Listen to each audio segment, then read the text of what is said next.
Hello everybody, how are you going? Welcome to the top 14 summer activities to do in Canada, because everybody knows what the winter activities are going to be. It's going to be the white winter wonderland, but what can you do when it's not covered in snow? Welcome back to Canada International Student Magazine. I'm Lola, and today we're going to be looking at the best summer activities in Canada. Okay. Number 14, drive-in movies. So we're starting with a nice, slow, relaxing summer activity. These are great fun. You drive into a big outdoor cinema space in your own car, so you can go with a group of friends, and you all just hang out and watch the film together. You can still get all your fun cinema snacks, but definitely a fun group activity. Number 13. Oh, geez. Well, okay. Sure. You can do that. But I've never thought of drive-in movies being a summer thing. I feel as though that's a winter thing, unless you have a convertible so that you actually can take all four of your friends. Because if you're going to be in the back seat of a drive-in or a back seat of a car for a drive-in movie, I feel as though there isn't going to be a much worse experience you could possibly get. I mean, yes, you're going to have, one speaker each, but really, it's not going to be the greatest. And in my mind, a drive-in movie thing is going to be, well, in one winter, the sun goes down early, so you have more time to be seeing it, so you don't have to be going at 10 p.m. or starting the film at 10 p.m. and that's it to be able to get the darkness. And otherwise, I don't know, I feel as though there should be enough things to do in summer that should be a winter thing. So it's surprising that is deemed a summer activity. But hey, I guess at least the car's not going to be cold. Number 13, rock climbing. Of course. Rock climbing is really awesome. It can be super intense and hardcore and something that people train for a long time, or you can start off with beginner stuff, and it's a great way to get out in nature, or you can try it at indoor rock climbing gyms to get a feel for it. Number 12, horseback riding. A lovely sport and way to get outside in nature. If you're not an experienced horseback rider, no worries, beginners can try guided rides or trail rides where you go out with a group who has an expert take you out on a trail. You can even go on the beach in some places, which is pretty amazing. Okay. Number 11, biking. Biking's also called bike riding, cycling, bicycling. It's a very popular sport in Canada all times of the year, but especially in the summer when the weather's nice, because it is a great mode of transport and also really fun. Okay, I feel as though she's just starting to name a whole bundle of sports/activities, but a lot of people would deem these to be activities more so than sports, like cycling. If you're just going to be cycling around the city, I don't really know if you can call that a sport. I mean, yes, it's a physical thing that you were doing, but I don't really know if you'd call it a sport. I mean, you're not in the velodrome, that's a sport, but this is just riding on a footpath, which is an activity, and that's fine. It's great, like she said, especially with climbing and everything like that. You can go outdoors, you can be in nature. Rock climbing is more leaning towards a sport than an activity, but things that can be non-competitive as well can also be in the form of activities, not just sports. And so horse riding, I'm surprised that made the list.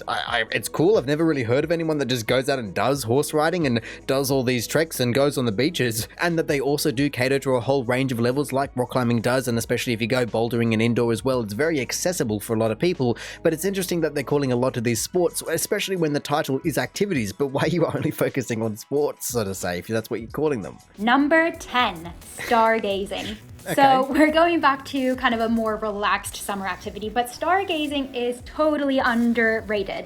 Stargazing in Canada is incredible.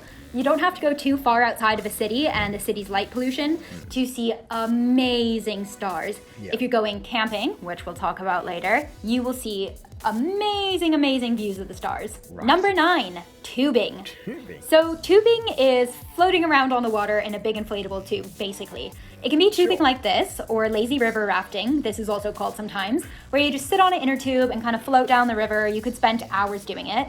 Or you can do the more adrenaline-filled version of tubing, which is being pulled by a powerboat. Wow. So you lie down on the tube, which is attached to a powerboat that drives really fast, and you kind of fly around in the air. So tubing can either be a gentle float or a really fast, fun ride. See, this is the kind of thing that I don't immediately think of, especially because Australia, or definitely New South Wales, doesn't particularly have the lakes and the rivers like other parts of the world do, and especially with Canada having all of its lake culture, of course this is just going to be a natural activity to do that you can probably find wherever you go. To be fair, thinking about it a bit more, I've definitely seen and heard about the tubing and towing behind a boat, but just floating down a river, I don't know of many, if any, people that have ever done that, or any activities where it's kind of a service where you can hire these and just go down a river? Like I said, we don't really have many rivers that could cater to this very well, I don't feel like. And also just to be sitting in the sun for 8 hours as you float down a river probably isn't going to be the best thing in an Australian summer sun. And also, even just the idea of having inflatables outside of private residences, I don't really know anyone besides maybe Australia Day and taking a giant thong to Bondi Beach or something like that. No one takes inflatables out into the lakes, rivers and harbour and ocean and everything like that. They are pool toys only. They're labelled as pool toys, and I don't think anyone even thinks of them elsewise. However, coming back to stargazing, I did like that was included in this because, like she said, it's definitely a more relaxed, more internalized activity. You're not really doing anything, so to say. I mean, I guess you can just be connecting the dots and making whatever images as though you're looking at the clouds, but stargazing is definitely a very passive activity. You're hardly getting dragged behind a motorboat or anything like that. You're just chilling out, watching the world turn, literally. I would also like to know how far out of the cities do you get to go, because at least Canada is so big that you can get into these completely remote areas where there isn't going to be any pollution or light pollution just blocking all of these natural elements. However, I do want to put a little asterisk, or at least ask the question about if this imagery or this image was taken in the Northern Hemisphere, let alone Canada, as from everything I've ever heard, the Northern Hemisphere doesn't have the best view of the entire thing. It can see it sometimes as particular months, but to get it right overhead like that from what we're looking at,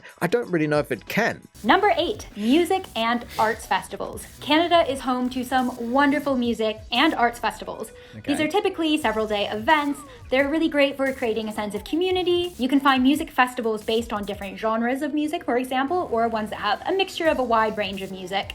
And they're great in the summer because you don't have to worry about rain too often. Number 7, stand-up paddleboarding. This is also known as supping for short. Stand-up paddleboarding is a sport that's really versatile because you can do it on any body of water. So you can do it on a lake or on the ocean.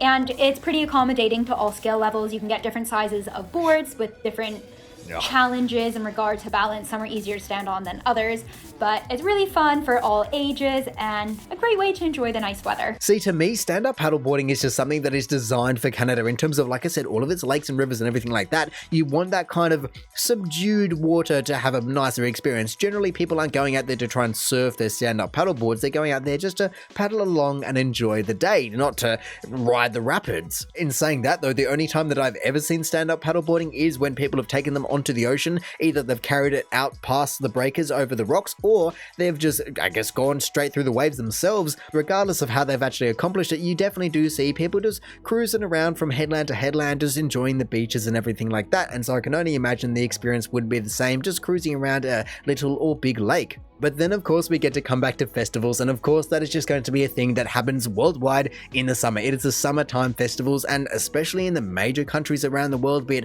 Germany, the UK, Canada, the USA, Australia, we all have our pockets of festivals, and I've never really heard of any of these. I think I've heard of Ottawa Jazz Festival, but I've certainly never heard of Sled Island, and even just all the little islands that are off Canada. That'd be kind of a cool spot, even though it's very, very logistically a nightmare. It's a very cool spot to be holding these festivals, just to get this mass migration of people there into an environment that is definitely unlike whatever a city could offer you for a festival. I mean, yes, you're going to have to be very delicate with the environment if you're going to be trying to attempt something like that, but it's also cool that they can offer something like that. Number 6, swimming. Again, swimming is great in the summer when it's hot. It's such a wonderful way to cool off, and you can do it in any body of water. There's lots of public pools in Canada, but we've also got amazingly beautiful lakes and oceans that you can swim in.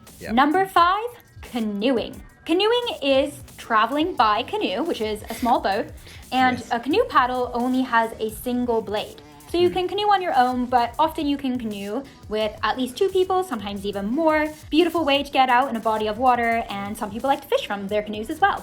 Number 4, kayaking. Kayaking is, again, traveling around in a boat like canoeing, but kayaking features 2 paddles, and you sit in the boat a bit differently. Your legs are going to extend out in front of you. Number 3. Wait, hang on a second. I knew the difference in terms of the paddle of a canoe versus a kayak, but I've never known that the legs were any different, and I do also wonder why historically, I feel as though canoeing is bigger in North America, whereas kayaking is virtually the only thing that you can get in Australia. I've never heard of anyone that goes canoeing in Australia, where it's like, yeah, I got the kayaks, I'm chucking the kayaks on the roof, they've got the paddles, and they just go out wherever you want. Another reason is the fact that I feel as though I've only realistically ever seen single-person kayaking, whereas I feel as though for a canoe, especially only having the one side of paddle, instead of having to go right, left, you just go one person on one side and one person on the other side, and that at least just balances it out a little bit better. Oh, but that is what they're talking about in terms of canoeing. So you're actually raised up as though you're in a standard little dinghy boat instead of just flat bottom canoe style or flat bottom kayak style, right? I've definitely never been in a canoe then, and it makes me wonder, where historically did these two vessels diverge? Why was in some parts of the world was it deemed that a one-sided paddle was better, and then in other sides of the world it was a two-handed paddle? I mean, the two-handed paddle to me makes more sense as a solo especially, but I guess if you have a whole team of people transporting goods, then maybe the lighter, shorter paddles were easier to transport. Number 3, camping. Yes.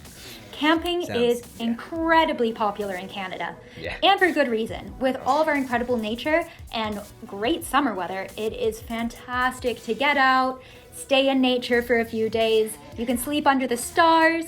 Camping in tents is most popular, but it's also common to camp in an RV or in a cabin or some more permanent shelter.